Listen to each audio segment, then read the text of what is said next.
I've known Dr. Robin so many years. She is a renowned psychologist and author, and she appeared as an expert on the Oprah Winfrey Show over 30 times. And she goes by Dr. Robin. And you all know her co-author, Mr. Courtney B. Vance. So wonderful to be here. Dr. Robin, you have described the invisible ache as an invitation, you say it is, for Black men to join this conversation because they need and deserve to be at the table. And you say that there are cultural barriers that have prevented both Black men and women from voicing this inner turmoil. What are those barriers? And can we get to the point where they're broken down enough for change? Yeah.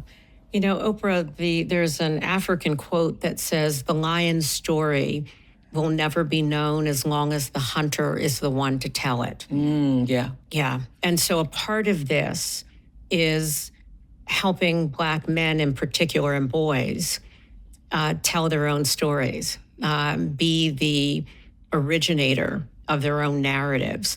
And what happens is that racism, sexism as well, but racism in particular, the hatred of someone because they are Black has become toxic, not only to non-Black people, but to Black boys and men. And so there is a place in which they're almost emotionally constipated with feelings that they don't know what to do with. And so I like that, emotional constipation. Yeah. And so part of this, the invisible ache, is I see it almost as an altar call of calling all men to the floor of their own life.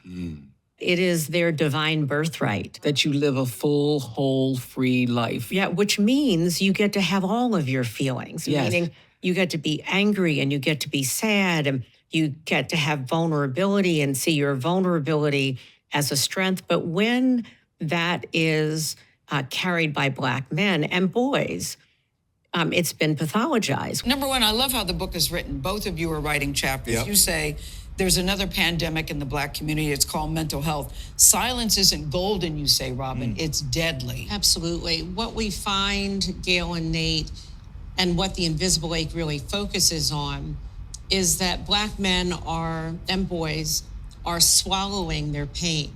They're leaving their vulnerability, which is their superpower, and their entitlement to be whole.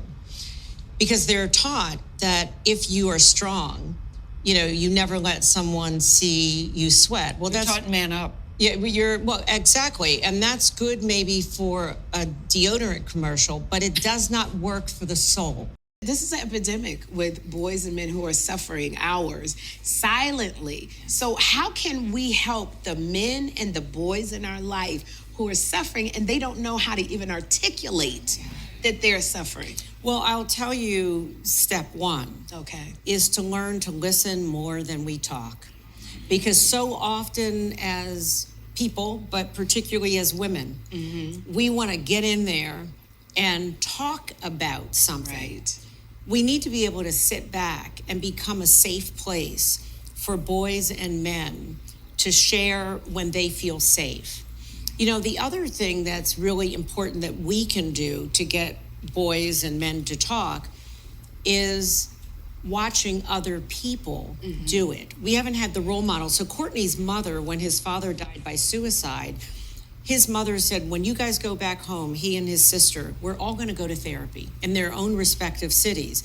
How many parents say, do what I say and not what I do?